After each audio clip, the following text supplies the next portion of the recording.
یہ نماز کا جزو لازم اصل نماز یہی ہے. یہ تو بعد میں آپ کو ایک حدیث قدسی سناؤں گا انشاءاللہ، اگلا جو درس ہوگا اس کے حوالے سے بہت سی باتیں واضح. اس وقت یہ ہے کہ اصل نماز یہی ہے، یہ سورہ فاتحہ. چنانچہ میں آپ کو حدیث سنا رہا ہوں جو صحیح بخاری میں بھی ہے، صحیح مسلم میں بھی ہے، جامع ترمذی میں بھی ہے، سنن ابی داؤد میں بھی ہے، سنن نسائی میں بھی ہے، اور بہت سی کتابوں. اور یہ عن عبادہ بن صامت رضی اللہ تعالی عنہ، حضرت عبادہ بن صامت سے ہے مرفوعا کہ حضور نے فرمایا لا صلاۃ لمن لم یقرأ بفاتحۃ الکتاب، اس شخص کی کوئی نماز نہیں ہے جس نے کہ سورہ فاتحہ کی تلاوت نہیں کی. اب اس سے ہمارے ہاں ایک بڑا اختلاف ہوا، وہ نوٹ.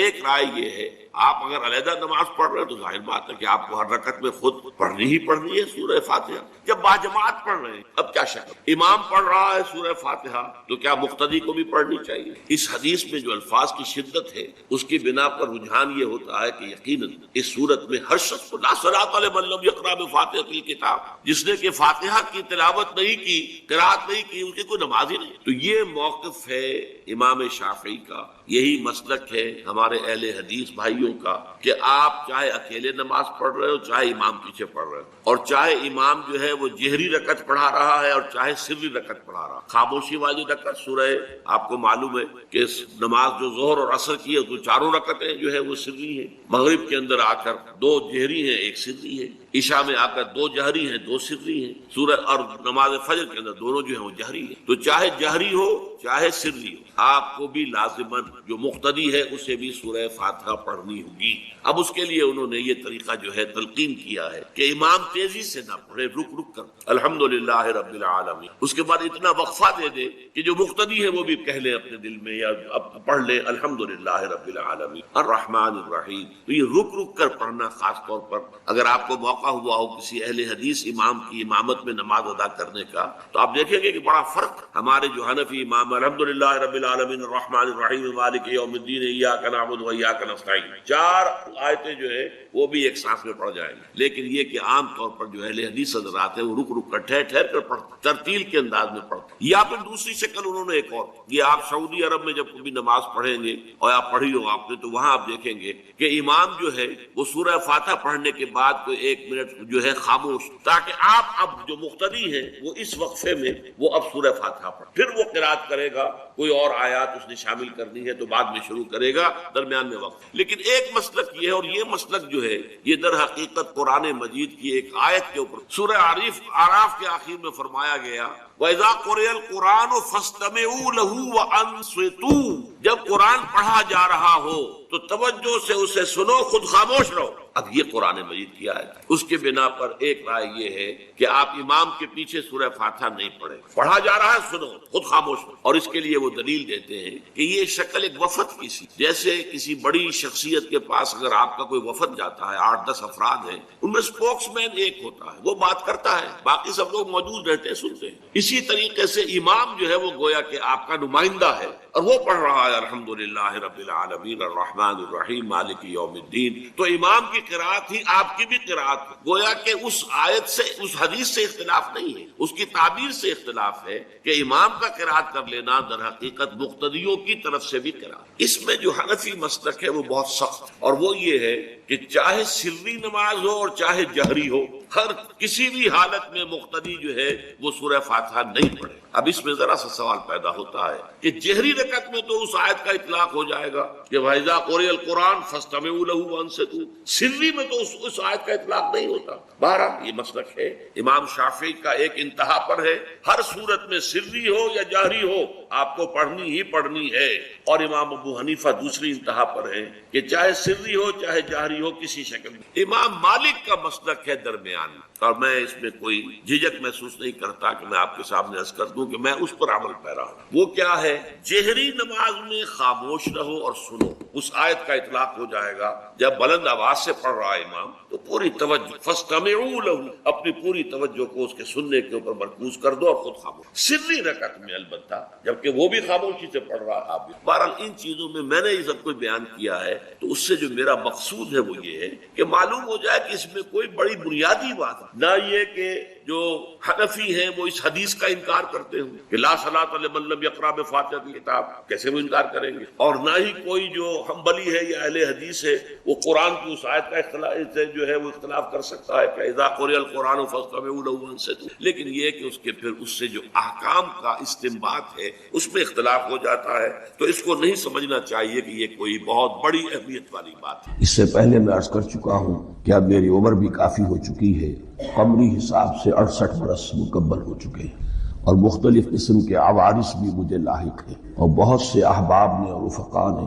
مشورہ دیا تھا کہ میں اتنا بڑا بوجھ اپنے ذمے نہ لوں، لیکن میں نے خالصتاً توکلاً علی اللہ اس کی ہمت کی، اس کا ارادہ کیا، اس کے لیے اہتمام بھی خصوصاً ہوا ہے۔ مجھے اندازہ ہے کہ اب میرے خیالات کی جو رو ہے وہ اب اتنی تیز نہیں ہے جتنی کبھی ہوا کرتی تھی، کراس ریفرنسز بھی جو ہیں قرآن حکیم کے وہ اتنے مستحضر نہیں ہیں جتنے کبھی ہوتے تھے، بلکہ واقعہ یہ ہے کہ میری زبان بھی بعض اوقات لڑکھڑاتی ہے، اس لیے کہ مجھے جو ادویات استعمال کرنی پڑتی ہیں ان کا اعصاب پر بھی اثر ہوتا ہے، اور جو ہمارے اعضائے رئیسہ ہیں ان پر بھی اثر ہوتا ہے۔ بہرحال ان سب کے الرغم اللہ کا نام لے کر آغاز کر رہے ہیں۔ میری انتہائی نگارش یہی ہے، تیرے نام سے ابتدا کر رہا ہوں۔ ابھی میں نے سورہ فاتحہ کی تلاوت کی اور آپ نے سماعت فرمائی۔ یہ سورہ مبارکہ مصحف کے اعتبار سے تو پہلی سورت ہے ہی، سب کو معلوم ہے، لیکن یہ بھی نوٹ کر لیجئے کہ یہ نزول کے اعتبار سے بھی سب سے پہلی مکمل سورت جو حضور پر نازل ہوئی وہ یہی ہے۔ اس سے قبل متفرق آیات نازل ہوئی، 5 آیتیں سورہ علق کے آغاز میں، کچھ آیتیں سورہ قلم یا سورہ نون کے آغاز میں، کچھ آیتیں سورہ مزمل کی ابتدا کی، کچھ آیتیں سورہ مدثر کے آغاز کی۔ 5ویں وحی تقریباً اس پر اجماع ہے کہ یہ سورۃ الفاتحہ کی ہے، اور یہ مکمل سورت ہے جو حضور پر نازل ہوئی۔ سورۃ الفاتحہ کے معنی ہوئے افتتاحی سورت، فتح یفتح کے معنی ہے کھولنا، مفتاح کنجی کو کہتے ہیں، چابی کو، تو یہ اوپننگ سورہ آف دی قرآن، قرآن حکیم کی افتتاحی سورت۔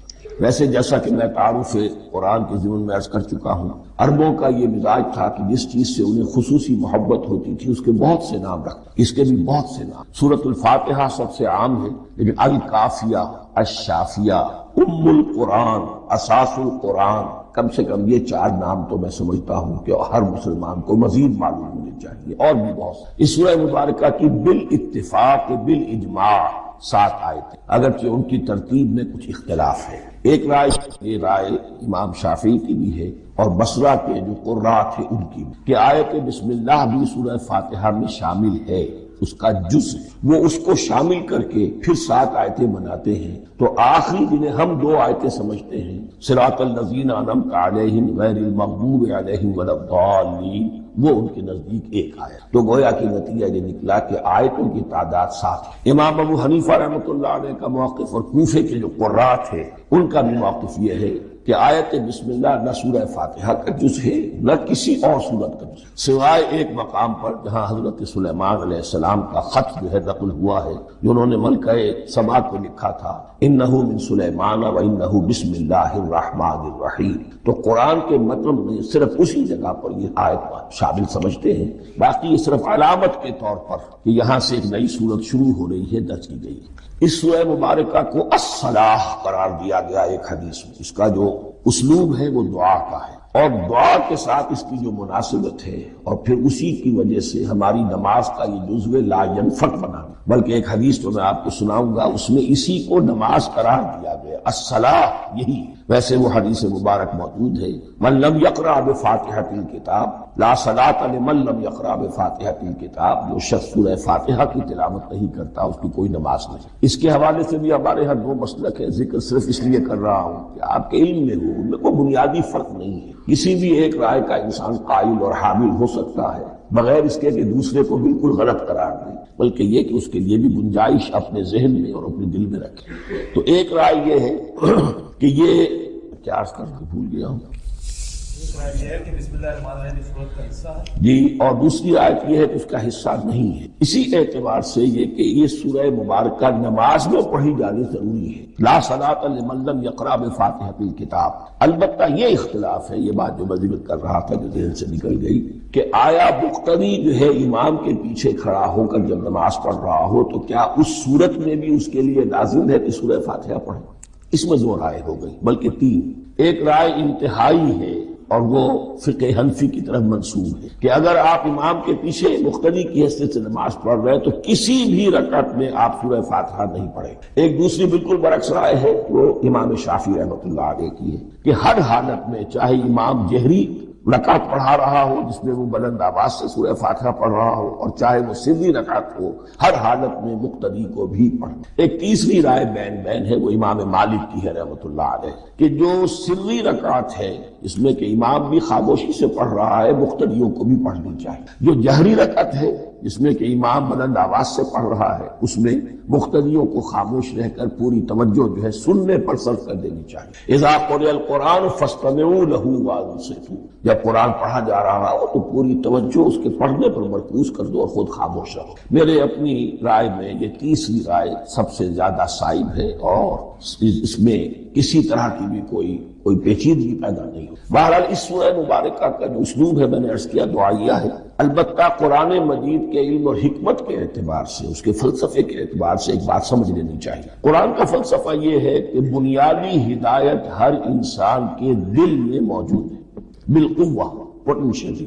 یہ جو قرآن مجید یا اللہ کی کتابیں نازل ہوتی ہیں یہ انہیں ایکٹیویٹ کرتی ہیں، وہ اندر کے جو ڈورمنٹ کانشسنس، خوابیدہ شعور جو ہے اسے بیدار کر کے، اور پھر یہ کہ اسے اجاگر۔ ہر سلیم الفطرت انسان اور سلیم العقل انسان، دو سلامتی یہ شرط، سلیم الفطرت، نیچر پرورٹڈ نہ ہو، فطرت مسخ نہ ہو، عقل سلیم ہو، ان دونوں چیزوں کا نتیجہ یہ نکلتا ہے کہ وہ انسان از خود، بغیر کسی وحی کی رہنمائی کے، بغیر کسی نبی کی تعلیم کے سے استفادہ کیے ہوئے از خود بھی کچھ حقائق تک پہنچ جاتا ہے۔ اور وہ حقائق کیا ہے؟ نمبر ایک یہ کہ اس کائنات کا ایک خالق ہے، وہ ایک، اور وہ تمام صفات کمال سے متصف۔ نمبر دو یہ کہ انسان کی زندگی صرف یہ زندگی نہیں ہے بلکہ ایک اور زندگی ہے کہ جس میں اس زندگی کے اعمال کے نتائج برآمد۔ یہ دو باتیں، اس کی زیادہ وضاحت کے ساتھ جو ہے اس کا تذکرہ آئے گا سورہ لقمان میں، جہاں حضرت لقمان کی شخصیت کا تذکرہ ہے، لیکن یہاں صرف یہ بات سمجھ لیجئے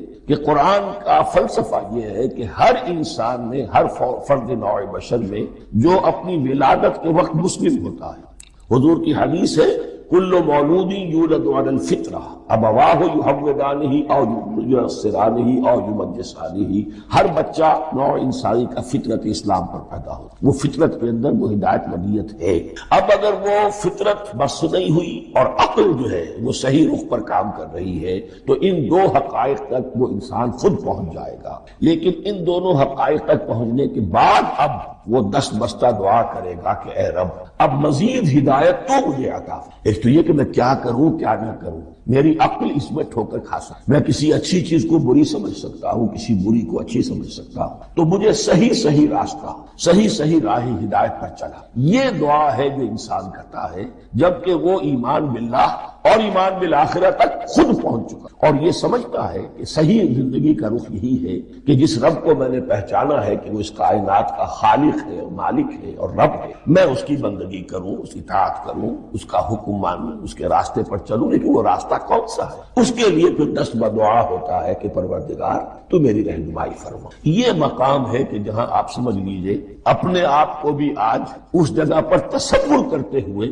پھر اس سورہ مبارکہ کو پڑھیے کہ آپ اس مقام پر اللہ کے فضل و کرم سے پہنچ چکے ہیں کہ اللہ کو آپ نے پہچان لیا اور اس کی توحید کو جان لیا، اس کی جملہ صفات کمال سے آپ آتے، آپ یہ بھی جان گئے کہ بڑھ کر اس کے حضور میں حاضر ہونا ہے اور وہ حساب کتاب لے گا۔ پھر آپ نے یہ عہد بھی کر لیا کہ اب زندگی گزارنی ہے اس رب کی بندگی میں، اسی کی فرما برداری میں۔ اب یہاں کھڑے ہو کر آپ پوچھتے ہیں کہ اللہ مجھے وہ تفصیلی ہدایت عطا فرما، ایسا نہ ہو کہ کبھی میں کسی راستے پر چلتا ہوا کسی پگڈنڈی پر مڑ جاؤں اور وہ تھوڑی سی جو ڈیویشن ہو میرے راستے کی وہ میری عاقبت کو برباد کر۔ یک لحظہ غافل گشتم و صد سال راہم دور شد، اس لیے کہ ہوتا یہی ہے سیدھے راستے سے ذرا سی کوئی پگڈنڈی جو ہے تھوڑے سے اینگل پر نکلی ہے لیکن جب چلتے جائیں گے آپ تو جتنا آگے بڑھیں گے اس پر، اس راہ صراط مستقیم سے آپ اتنے ہی زیادہ دور ہوتے ہیں۔ یہ ہے قرآن مجید کی حکمت اور فلسفے کے اعتبار سے اس سورہ مبارکہ کا مقام۔ اب آئیے ہم بسم اللہ کرتے ہیں۔ بسم اللہ الرحمن الرحیم، شروع کرتا ہوں میں اللہ کے نام سے جو رحمان اور رحیم۔ اس پر کچھ گفتگو ہو چکی ہے تعارف قرآن کے ضمن میں کہ رحمان اور رحیم دو نام ہیں کہ جو رحمت کے مادے سے، رحمان میں اللہ تعالیٰ کی رحمت کا جوش، ہیجانی کیفیت، طوفانی کیفیت، اور رحیم میں اللہ تعالیٰ کی رحمت کا دوام اور تسلسل، یہ دونوں کیفیات اللہ کی رحمت میں بیک وقت موجود ہیں، جس کا ہم تصور نہیں کر سکتے۔ ہم سمندر کو دیکھتے ہیں متلاطم سمندر ہے، اس میں ہیجان ہے، طوفان ہے۔ دریا کو دیکھتے ہیں کہ وہ سکون کے ساتھ چل رہا ہے، خاموشی سے چل رہا ہے، بہہ رہا ہے، وہ تسلسل کے ساتھ بہہ رہا ہے۔ ہم ان دونوں کیفیات کو علیحدہ علیحدہ دیکھتے ہیں تو ہمارا ذہن ان دونوں کو بیک وقت اس کا تصور نہیں کرتا، تخیل ممکن، لیکن اللہ کی رحمت کی یہ دونوں شانیں مستقلاً ہر وقت موجود ہے بیک وقت، اسی لیے ان دونوں کے درمیان کہیں حرف عطف نہیں آئے۔ بسم اللہ الرحمن الرحیم، الحمدللہ رب العالمین، کل حمد، اور حمد کو ذہن میں رکھ لیجئے، حمد مساوی ہے تعریف جمع شکر۔ عام طور پر ترجموں میں ایک لفظ لایا جاتا ہے، کل تعریف اللہ کے لیے، یہ کافی نہیں ہے۔ تعریف آپ کسی شے کی کر سکتے ہیں جس میں کوئی حسن ہے، خوبی ہے، کسی بھی اعتبار سے، خواہ آپ کو اس کے حسن و خوبی سے کوئی فائدہ حاصل نہیں ہو رہا۔ ایک پھول ہے، بہت خوبصورت ہے، بس ٹھیک ہے، خوبصورت ہے، آپ نے کہا تعریف کر دی۔ شکر کرتے ہیں آپ اس شے کا جس سے آپ کو کوئی فائدہ پہنچا ہو، استفادہ ہوا ہو، آپ کی کوئی ضرورت پوری ہوئی ہو، آپ کی کوئی مشکل دفع ہوئی، اور آپ دیکھیں گے کہ حمد میں یہ شکر کا پہلو غالب ہے۔ جتنی بھی دعائیں ہیں حضور سے منقول، شکر کے مقام پر وہاں حمد آتا ہے۔ بھوک لگی ہوئی تھی، کھانا کھایا، الحمدللہ الذی اطعمنی وسقانی۔ اب یہاں دیکھیے ترجمہ تعریف نہیں، شکر ہے اس اللہ کا جس نے مجھے کھلایا اور پلایا۔ آپ بیت الخلاء سے باہر آئے، نجاستیں آپ سے دور ہو گئی، طبیعت میں انشراح ہوا، الحمدللہ الذی اذھب عنی الاذی وعافانی۔ اور شکر ہے اس اللہ کا جس نے اذیت بخش چیزیں مجھ سے دور کر دی اور مجھے عافیت۔ تو یہ الحمدللہ رب العالمین، اللہ تعالیٰ کا حسن و کمال اور حسن و جمال اپنی جگہ بھی اس انتہا کا ہے کہ جتنی تعریف اس کا حق ہے ہم کر ہی نہیں سکتے، لیکن اس کے احسانات اور انعامات ہم پر اتنے ہیں کہ ہم ان کو بھی گن نہیں سکتے۔ لہذا ایک ہی احصاء ہم نے کر دیا الف لام کے ساتھ، الحمدللہ رب العالمین، تمام تعریفیں اور کل شکر اللہ کے لیے ہے کہ جو تمام جہانوں کا پروردگار، رب مالک ہے۔ رب میں ایک مفہوم ہوتا ہے ربوبیت کا، اور اس میں مفہوم شامل ہوتا ہے تربیت کا، ربیانی صغیرا۔ تو مالک ہونا اور تربیت دینا، آپ جس شے کے مالک ہوں گے آپ چاہیں گے اس میں بڑھوتری ہو، اس میں اضافہ ہو، وہ نشو و نما پائے۔ تو یہ دونوں چیزیں آپس میں ایک دوسرے کا جڑی ہوئی، پروردگار بھی اور مالک۔ عام طور پر عربی میں رب کا لفظ مالک کے لیے آتا ہے، رب البیت، رب الدار، رب المال۔ تو مالک وہاں پر ظاہر بات ہے کہ اس سے مراد کیا ہے، مال والا، گھر والا، گھر کا مالک۔ تو کل شکر اور کل تعریف اس اللہ کے لیے ہے جو تمام جہانوں کا مالک بھی ہے اور پروردگار۔ الرحمن الرحیم، رحمان ہے اور رحیم ہے۔ اب دوبارہ اس کی میں وضاحت نہیں کروں۔ مالک یوم، یوم دین کا مختار مطلق، دین عربی زبان میں کہتے ہیں بدلے کو، دناہم کما دانو، کما تدینو تو دانو، یہ کہاوت ہے۔ جیسے اردو میں ہم کہتے ہیں جیسا کرو گے ویسا بھرو گے، کما تدینو تو دان۔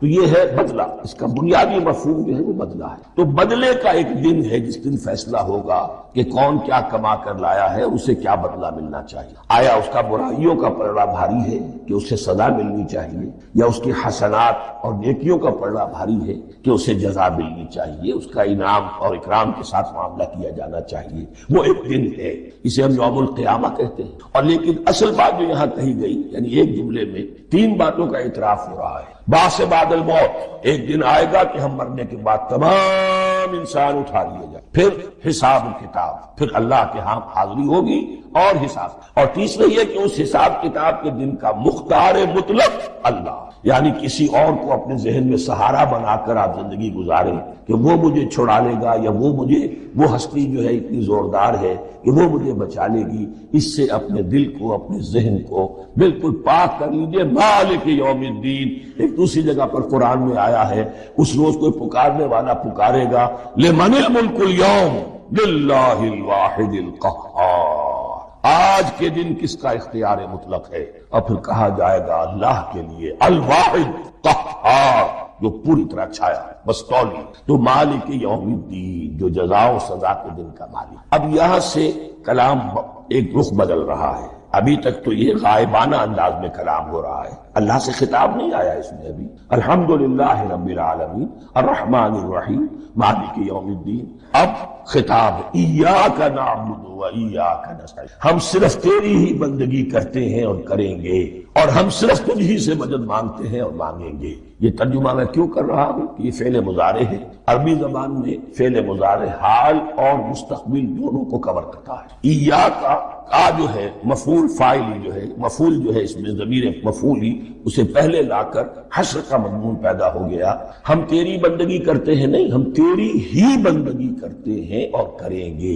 حال میں ترجمہ کیجئے تو یہ اظہار حال ہے، اور مستقبل میں ترجمہ کیجئے تو یہ ایک عہد ہے، قول و قرار ہے، بہت بڑا معاہدہ ہے۔ وَإِيَّاكَ نَسْتَعِينُ، اور صرف تجھ ہی سے مدد مانگتے ہیں اور مانگیں گے۔ اس میں بھی حال کا ترجمہ اظہار حال، اللہ کرے کہ واقعی ہمارا حال وہی ہو، جب ہم یہ الفاظ کہتے ہیں تو واقعتاً ہم اس پر پورے اتر رہے ہوں کہ اسی کی بندگی کر رہے ہوں اور اسی سے ساری استعانت اور استمداد کر رہے ہیں۔ جہاں تک مستقبل کا تعلق ہے وہ پھر ایک عہد ہے، اہدنا الصراط المستقیم۔ یہ مقام وہ آ گیا کہ یہاں تک تو اے پروردگار ہم پہنچ گئے، تیرے فضل سے، تیرے کرم سے۔ فطرت سلیمہ بھی تیری عطا کردہ تھی، عقل سلیم بھی تیری ودیت کردہ تھی، ان دونوں کی روشنی سے ہم یہاں تک تو پہنچ گئے۔ اب ہماری جو ضرورت ہے، احتیاج ہے، وہ کیا ہے؟ اہدنا الصراط المستقیم، ہدایت بخش ہمیں سیدھے راستے۔ یہاں دو باتیں سمجھ لیجئے، انفرادی سطح پر انسان کے لیے نہ معلوم کتنے مرحلے آتے ہیں ہر روز جس میں وہ ایک چھٹک کر کھڑا ہو جاتا ہے، یہ کروں یا یہ کروں، دو آلٹرنیٹو سامنے آ رہے ہیں، فیصلہ کرنا مشکل ہو رہا ہے۔ قدم قدم پر ہدایت کی ضرورت، اور اجتماعی طور پر نوع انسانی تین بڑے بڑے تمدنی مسائل میں واقعہ یہ ہے کہ تسلیم کر لیا جانا چاہیے کہ عقل انسانی اس کو راستہ نہیں۔ عام معاشرتی سطح پر مرد اور عورت کے درمیان حقوق اور اختیارات کا کیا توازن ناممکن ہے، انسان طے نہیں کرے، انسان یا مرد ہے یا عورت ہے۔ عورت سوچے گی اپنے لحاظ، اپنے جذبات کا، اپنے خیالات کا لحاظ رکھے گی، مرد کے جذبات و احساسات کا اسے کوئی اس کا کوئی تصور ہی ممکن نہیں۔ مرد سوچے گا اسے اپنے احساسات معلوم ہے، لیکن یہ کہ عورت کے احساسات سے وہ نابلد ہے، ان کو محسوس کر ہی نہیں، لا محالہ وہ اپنے بارے میں وہ جو بھی نظام بنائے گا اس میں وہ اپنی بالادستی رکھے۔ وہ تو ایک ہی ہستی ہو سکتی ہے کہ جو دونوں کی خالق، مرد کی بھی عورت، اور اس کو دونوں سے محبت ہے، دونوں کا خیر خواہ ہے، دونوں کا رب ہے، دونوں کو پروان چڑھانا چاہتا ہے۔ اسی طرح فرد اور معاشرہ یا ریاست، حکومت اور ریاست ہمیشہ یہ چاہتی ہے کہ سارے اختیارات ہمارے ہاتھ میں آ جائیں، ٹوٹلیٹیرین سوسائٹی ہو، بس ہم حکم دیں اور لوگ اس پر چلیں۔ افراد یہ چاہتے نہیں، ہمیں آزادی ہونی چاہیے۔ اب آپ دیکھیے کہ دنیا میں کتنے جھگڑے چلتے ہیں اسی پر، فریڈم فریڈم فریڈم۔ وہ فریڈم واقعتاً اپنی جگہ پر ایک شے ہے، افراد کی آزادی ہونی چاہیے، لیکن افراد کی آزادی اتنی نہ ہو جائے کہ وہ مادر پدر آزاد ہو جائے، کوئی قانون، کوئی قاعدہ، کوئی اخلاقی، کوئی حدود اور قیود جو ہے ان کا پابند نہ رہے۔ تو اب کہاں ہے وہ نقطہ اعتدال کہ جس میں انسان کی انفرادی آزادی، انفرادی اختیار اور ادھر اجتماعی مصلحتیں جو ہیں ان کو بیلنس کیا جا سکے؟ انسان طے نہیں کر سکتا، صرف اللہ ہی اس کے لیے۔ تیسرا مسئلہ ہے سرمایہ اور محنت، اس میں کیا توازن؟ سرمایہ اور محنت دونوں مل کر کچھ بنا رہے ہیں، کچھ پروڈیوس کر رہے ہیں۔ اب اس میں نفع جو ہوا ہے اس میں سرمایہ کا کتنا حصہ ہونا چاہیے اور لیبر کا کتنا ہونا چاہیے، کون طے کرے؟ اس کے لیے بھی کہ ایسا نہ ہو کہ سرمایہ داری جو ہے آکاش بیل بن کر پورے معاشرے پر چھا جائے، اور غریب بیچارہ، مزدور بیچارہ، کاشتکار بیچارہ وہ گویا کہ چکی کے دو پارٹوں میں پس کر اس کی کوئی حیثیت نہ رہے۔ لیکن یہ کہ دوسری طرف اگر یہ کہ مزدور کا جو حق ہے اس سے زیادہ اس کو دے دیا جائے تو سرمایہ جو ہے وہ سکڑ جائے گا، شائی ہو جائے گا، وہ پھر میدان میں نہیں آئے گا۔ کیا کیا جائے؟ کون سا نقطہ عدل و اعتدال ہے؟ یہ تین مسائل ایسے ہیں، اہدنا الصراط المستقیم۔ تو یوں سمجھیے کہ ایک جو بنیادی ہدایت تھی، ایک اللہ کو پہچان لینا، یہ جان لینا کہ کل حسن و جمال اور تمام انعام و اکرام کا منبع اس کی ذات ہے، وہ رحمان ہے اور رحیم۔ اور یہ جان لینا کہ مرنے کے بعد جی اٹھنا ہے، حساب کتاب ہے، فیصلہ ہوگا جزا و سزا کا، اور مختار مطلق اس دن کا لے۔ پھر یہ عہد کر لینا ایاک نعبد و ایاک نستعین۔ اس کے بعد دعا، پروردگار ہمیں ہدایت پر قائم رکھ، ہماری ہدایت میں اضافہ فرما۔ اس ہدایت کے لفظ کو سمجھ لیجئے، بنیادی ہدایت، تفصیلی ہدایت، قدم قدم پر ہدایت، ہدایت پر ہدایت، والذین اہتدوا زادہم ھدی۔ جو لوگ ہدایت کے راستے پر آتے ہیں اللہ ان کی ہدایت میں اضافہ کرتے ہیں۔ تو یہ قدم قدم پر ہمیں ہدایت کی ضرورت ہے اور مرحلہ وار ضرورت ہے۔ ہدایت اس کو بھی کہتے ہیں کہ کسی نے آپ سے کوئی پتہ پوچھا، آپ نے کہا ادھر جانا، پھر دوسری گلی میں مڑنا، پھر جانا دو تین لائٹیں چلے جانا، پھر مڑنا، وغیرہ وغیرہ، یہ بھی ہدایت ہے۔ نظری طور پر آپ نے بتایا ایک ہدایت یہ ہوئی کہ بھائی میں چلتا ہوں آپ کے ساتھ، میں آپ کو وہاں تک پہنچا دوں گا تاکہ آپ کو دقت نہ ہو، آپ نے منزل تک پہنچا۔ ان دونوں کے درمیان، یہ تو میں نے ایک فرد کی مثال دی، اللہ اور بندے کے درمیان نہ معلوم کتنے مراحل ہیں ہدایت۔ تو کسی وقت بھی انسان اپنے آپ کو ہدایت خداوندی سے مستغنا نہیں سمجھ،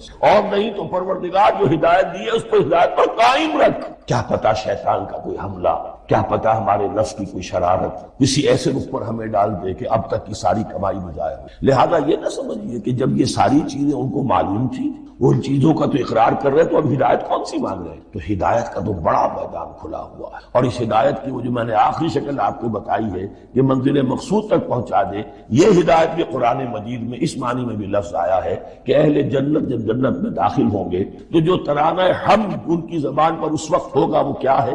الحمدللہ الذی ہدانا لہذا وما کنا لنہتدی لولا ان ہدانا اللہ۔ کل شکر اس اللہ کا جس نے ہمیں یہاں تک پہنچا دیا، ہدایت دی یہاں تک پہنچیا، اور ہم ہرگز نہ پہنچ پاتے، ہم ہرگز ہدایت یافتہ نہ ہو سکتے اگر اللہ ہی ہمیں ہدایت۔ اہدنا الصراط المستقیم، سیدھا راستہ، صراط الذین انعمت علیہم، اور اس کی مزید وضاحت ہے، راستہ اس کا ان لوگوں کا جن پر تیرا انعام ہوا۔ یہ کون لوگ ہیں؟ اس کی وضاحت آپ کو ملے گی سورہ نساء میں، من یطع اللہ والرسول فاولئک مع الذین انعم اللہ علیہم من النبیین والصدیقین والشہداء والصالحین۔ چار طبقات ہیں منعم علیہم جن پر اللہ کا انعام ہوا ہے۔ چوٹی پر انبیاء کرام، اس کے بعد صدیقین کرام، اس کے بعد شہداء عظام، اس کے بعد عام صالح۔ یہ بیس لائن ہے، اس سے اوپر کا درجہ شہداء کا ہے، اس سے اوپر کا درجہ صدیقین کا ہے، اور پھر اس سے اوپر کا درجہ انبیاء کا ہے۔ انبیاء میں سے پھر وہ بھی ہوتے ہیں کہ جو اولو العزم من الرسل ہیں، لیکن یہ چار طبقات ہیں ان کے غیر المغضوب علیہم ولا الضالین، جو مغضوب علیہم نہیں، جن پر تیرا غضب نہیں، اور غضب ہوتا ہے ان پر کہ جو ہدایت کے واضح ہونے کے بعد ہدایت کو ترک کرتے، وہ ہے مغضوب علیہ، جنہیں ہدایت مل گئی ہو، ہدایت کو پہچان لیا ہو، پھر اپنی شرارت نفس کی وجہ سے، اپنی نفسانیت کی وجہ سے، اپنے تکبر کی وجہ سے، اپنے حسد کی وجہ سے وہ اس حق کو رد کر، اس کو ترک کر، ان پر اللہ کا غضب۔ اور اس میں اس کی بہت بڑی مثال تاریخ کے اعتبار سے یہودی، اللہ نے انہیں ہدایت دی، کتابیں عطا کی، تورات، انجیل، زبور، سینکڑوں نبیوں میں مبعوث، 1400 برس تک نبوت کا تار ٹوٹا ہی نہیں، مسلسل۔ ابتدا میں بھی 2 نبی، موسیٰ اور ہارون، اور اختتام پر بھی 2 نبی، عیسیٰ اور یحییٰ علیہ السلام، اور ان کے مابین کوئی لمحہ نہیں آیا ہے تاریخ بنی اسرائیل میں جبکہ کوئی نہ کوئی نبی موجود، لیکن انہوں نے اپنی شرارت نفس کی وجہ سے ہدایت تورات سے بھی منہ موڑا، اور پھر سب سے بڑی بات یہ کہ ہدایت محمدی سے، ہدایت قرآنی سے صلی اللہ علیہ وسلم منہ موڑا، وہ ہے مغضوب علیہ ولا الضالین، اور نہ ہی گمراہ ہوئے۔ یہ لفظ جو آتا ہے عربی زبان میں گمراہ کا بھی ہے اور تلاش حق میں بھٹکنے والے، ایک وہ شخص ہے جس پر حق ابھی واضح نہیں ہوا، تلاش، اس کے لیے بھی ضال کا لفظ۔ اسی طرح کوئی شخص کسی کے عشق اور محبت میں ایسا ہو جائے، دیوانہ ہو جائے، اس کو بھی ضال کہتے ہیں، یعنی اس کے اوپر جذبات کا اتنا غلبہ ہو گیا ہے کہ محبت اور عشق کی بنا۔ تو حضور کے لیے یہ لفظ آیا ہے وَوَجَدَكَ ضَالًّا فَهَدَىٰ، اور یہ تو سورۃ الضحیٰ ہے، اکثر بیشتر لوگوں کو یاد ہوگی۔ تو یہ جو ضال کا لفظ ہے، اس میں سمجھ لیجئے ضروری نہیں ہے کہ وہ گمراہ ہو، بلکہ وہ بھی کہ جو ابھی راہ ہدایت کی طلب میں، اس کے حصول کے لیے اس کی تلاش میں کوشاں ہے، اور وہ بھی کہ جو کسی مغالطے کی وجہ سے حق سے منحرف، یہ بھی جان لیں کہ ایک ہے بدنیت، تکبر، حسد، حق کو جان کر پہچان کر رد کر دینا یا چھوڑ دینا یا ترک کر دینا، ایک ہے کسی غلطی میں، کسی جذبات کے اندر آ کر کسی غلو کے اندر مبتلا ہو کر اور حق سے منحرف. اس کی جو سب سے بڑی مثال ہے وہ نصارہ ہے، عیسائی. حضرت مسیح کو انہوں نے مانا لیکن غلو کیا. یہ لفظ آئے گا آگے، لا تغلو فی دینکم، اپنے دین میں غلو نہ کرو. جیسے ہمارے ہاں بھی بعض لوگ ہیں جو حضور صلی اللہ علیہ وسلم کی تعریف میں، حضور صلی اللہ علیہ وسلم کے ساتھ اپنی محبت کے اظہار میں غلو کرتے. یہ انتہا درجے کو ہو گیا تھا حضرت مسیح علیہ السلام کے ماننے والوں میں، اور اس کی بنا پر انہوں نے تثلیث کا عقیدہ ایجاد کر لیا اور حضرت مسیح علیہ السلام کو اللہ کا بیٹا بنا. تو اس کی سب سے بڑی مثال ضالین کی اس اعتبار سے کہ ہدایت پانے کے بعد کسی بدنیتی سے نہیں بلکہ کسی اچھے جذبے میں غلو کی وجہ سے. رسول سے محبت کرنا تو اچھا جذبہ ہے لیکن یہ محبت بھی ایک حد میں رہنی چاہیے. غلو کرے گی تو ظاہر بات ہے کہ اس کے بعد وہ گمراہی کی طرف. یہ ہے اس سورہ مبارکہ کا ترجمہ. اور اس کے بعد آخر میں آمین کہنا یہ مسنون بھی ہے، کہنا چاہیے. البتہ اختلاف یہاں بھی صرف اتنا ہے کہ نماز میں جب آپ امام کے ساتھ ہیں وہ اگر جہری قرات کر رہا ہے تو آیا اس کے بعد آپ کو بھی بالجہر کہنا ہے آمین یا نہیں. یہ اختلاف، ان میں کوئی فرق واقع نہیں ہوتا. یہ چیز متفق علیہ کہ کہنا ہے آمین. بلکہ یہ آمین تو یہودیوں میں ہے، یہ آمین جو ہے یہ عیسائی، ان کی بھی جو پریئر لارڈس پریئر ہے اس کے بعد آمین، وہ آمین کہتے ہیں. وہ فرق، وہ لفظ ایک ہی ہے. اس لیے کہ عبرانی زبان اور عربی زبان، یا تو ہم یہ کہہ سکتے ہیں کہ دونوں بہنیں ہیں، کوئی ایک مشترک زبان تھی ان کی ماں جس کی یہ دو بیٹیاں ہیں، اور یا یہ کہنا پڑے گا کہ عربی زبان کی ماں جو ہے وہ عبرانی زبان ہے. بہرحال بڑا قریبی رشتہ عربی کا اور عبرانی کا ہے، اس اعتبار سے وہ آمین. اب آپ کو معلوم ہے ہم السلام علیکم وہ کہتے ہیں، وہ سلام کہتے ہیں. فرق کیا ہے؟ وہ تو تلفظ کا فرق ہے. اسی طریقے سے اور بہت سے الفاظ ہیں، میں بعد میں بتا. اب میں اس سورہ مبارکہ کے بارے میں خاص حدیث آپ کو سنانا چاہتا ہوں، اور اسی سے در حقیقت جو امام ابو حنیفہ کا موقف ہے رحمۃ اللہ علیہ، اس کی حقانیت مزید مبرہن ہو جائے گی. یعنی کیا کہ آیت بسم اللہ سورہ فاتحہ کا جز نہیں، سورہ فاتحہ الحمدللہ رب العالمین سے شروع ہو. وہ میں آپ کو بتانا بھول گیا کہ جن کے نزدیک یہ سورت کا جز ہے وہ پھر جہری قرات میں بسم اللہ الرحمن بھی بلند آواز سے کہیں گے، اور جن کے نزدیک یہ سورہ فاتحہ کا جز نہیں ہے وہ نہیں کہیں گے، وہ الحمدللہ رب العالمین سے قرات کریں گے. تو کوئی فرق نہیں ہے بنیادی. یہ حدیث جو ہے یہ مسلم شریف میں ہے اور حدیث قدسی ہے. اس کے راوی حضرت ابو ہریرہ رضی اللہ تعالی عنہ، اور اس حدیث نے اس سورت کے مضامین کا نہایت عمدہ تجزیہ کر دیا. حدیث کے الفاظ سن لیجئے. قسمت الصلاۃ بینی و بین عبدی نصفین. اللہ تعالیٰ فرما رہے ہیں حدیث قدسی، میں نے نماز کو، صلاۃ کو اپنے اور اپنے بندے کے درمیان آدھا آدھا تقسیم کیا. فنصفها لی ونصفها لعبدی. اس کا نصف جو ہے وہ میرے لیے ہے اور نصف جو ہے وہ میرے بندے. وَلِعَبْدِي مَا سَأَلَ. اور جو میرے بندے نے مانگا میں اسے دوں گا، میرا وعدہ ہے یا میں نے اسے دیا. اس کے بعد اس کی تفصیل آتی ہے. اذا قال العبد، جب بندہ کہتا ہے الحمدللہ رب العالمین، قال اللہ حمدنی عبد. جب بندہ کہتا ہے الحمدللہ رب العالمین، اللہ فرماتا ہے میرے بندے نے میری حمد کی. وَإِذَا قَالَ الرَّحْمَنُ الرَّحِيمُ قَالَ اللَّهُ اثْنَى عَلَيَّ عَبْدِي. جب بندہ کہتا ہے الرحمن الرحیم، اللہ فرماتا ہے میرے بندے نے میری ثنا کی. وَإِذَا قَالَ مَالِكِ يَوْمِ الدِّينِ قَالَ اللَّهُ تَعَالَى مَجَّدَنِي عَبْدِي. میرے بندے نے میری تمجید بیان کی، میری بزرگی بیان. اب یہ تین آیتیں ہو گئی، تینوں میں اللہ کی حمد ہے، ثنا ہے، تمجید. یہ تین آیتیں خالص اللہ کی ہوئی. اب چوتھی آیت ایاک نعبد و ایاک. اس کے بارے میں جب بندہ کہتا ہے اذا قال العبد ایاک نعبد و ایاک نستعین، قال اللہ تعالی ھذا ما بینی و بین عبدی وَلِعَبْدِي مَا سَأَلَ. یہ میرے اور میرے بندے کے درمیان ہے. یہ تو یوں سمجھئے یہ گرا لگ گئی ہے میرے اور میرے بندے کے مابین. اس نے مجھ سے قول و قرار کیا ہے، اس نے میری بندگی کا اعتراف کیا ہے، اس نے تسلیم کیا ہے کہ میری ہی بندگی کرتا ہے اور کرے گا، اور مجھ سے مدد چاہیے. ھذا ما بینی و بین عبدی. یہ معاہدہ ہے، معاہدہ دو فریقوں کے مابین ہوتا. یہ میرے اور میرے بندے کے مابین ہے. وَلِعَبْدِي مَا سَأَلَ. اور میں نے اپنے بندے کو دیا جو اس نے مانگا. وہ میری مدد چاہتا ہے، میری مدد اس کے شامل حال. فَإِذَا قَالَ. اور جب بندہ کہتا ہے اهْدِنَا الصِّرَاطَ الْمُسْتَقِيمَ صِرَاطَ الَّذِينَ أَنْعَمْتَ عَلَيْهِمْ غَيْرِ الْمَغْضُوبِ عَلَيْهِمْ وَلَا الضَّالِّينَ قَالَ اللَّهُ تَعَالَى هَذَا لِعَبْدِي وَلِعَبْدِي مَا سَأَلَ. یہ تین آیتیں یہ میرے بندے کے لیے. اهْدِنَا الصِّرَاطَ الْمُسْتَقِيمَ، اسی صراط مستقیم کی وضاحت ہے مثبت. صراط الذین انعمت علیہم، اسی صراط المستقیم کی وضاحت ہے منفی انداز میں. غیر المغضوب علیہم ولا الضالین، یہ سب میرے بندے کے لیے ہے اور میں نے اپنے بندے کو دیا. اس کو میں نے ایک مرتبہ یہ ترازو کی شکل میں اس کو لکھوایا تھا. دیکھیے یہ ایاک نعبد و ایاک نستعین، یہ ہے وہ ترازی کی وہ ڈنڈی. واو جو ہے ایاک نعبد و ایاک نستعین، واو جو ہے گویا کہ وہ مٹھ ہے جس سے کہ ترازو کو پکڑا جاتا ہے. ادھر ایک پلڑا ہے جس کی 3 آیتیں ہیں، الحمدللہ رب العالمین الرحمن الرحیم مالک یوم الدین. اس کا نتیجہ کیا نکلا؟ ایاک نعبد. آپ نے شاید یہ سنا بھی ہو، ایک بہت ہی عمدہ قرات کا جو ریکارڈ ہے قاری عبدالباسط عبدالصمد کا، وہ یہیں سے چل کر سورہ فاتحہ کی قرات کر کے ایاک نعبد پر آ کر رکتا ہے. الحمدللہ رب العالمین الرحمن الرحیم مالک یوم الدین ایاک نعبد. گویا کہ یہاں یہ سورت بالکل ہاف ہو گئی. 3 آیتوں میں اللہ کی حمد ہے، ثنا ہے، تمجید ہے، جس کا نتیجہ ہم تیری ہی بندگی کریں، تیری ہی اطاعت. لیکن اب اس کے بعد سوال ایاک نستعین، اسی کی جو استعانت کیا درکار ہے؟ ہدایت. ہدایت سب سے بڑی استعانت ہے، ہدایت ہی تو سب سے بڑی مدد ہے. اہدنا الصراط المستقیم صراط الذین انعمت علیہم غیر المغضوب علیہم ولا الضالین. یہ ایاک نستعین کے حکم کے ساتھ یہ 3 آیتیں آ گئیں. اہدنا الصراط المستقیم صراط الذین انعمت علیہم غیر المغضوب علیہم ولا الضالین. قسمت الصلاۃ بینی و بین عبدین فنصفها لی ونصفها لعبدی ولعبدی ما سأل.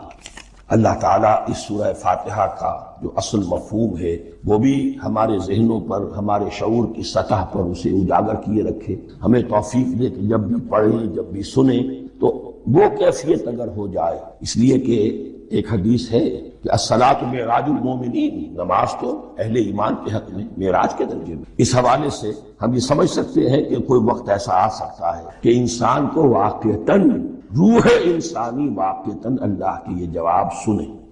انہونی بات ہوتا ہے خطاب آخر، اٹھتا ہے حجاب آخر، کرتے ہیں خطاب، یہ تو ہوتا ہے.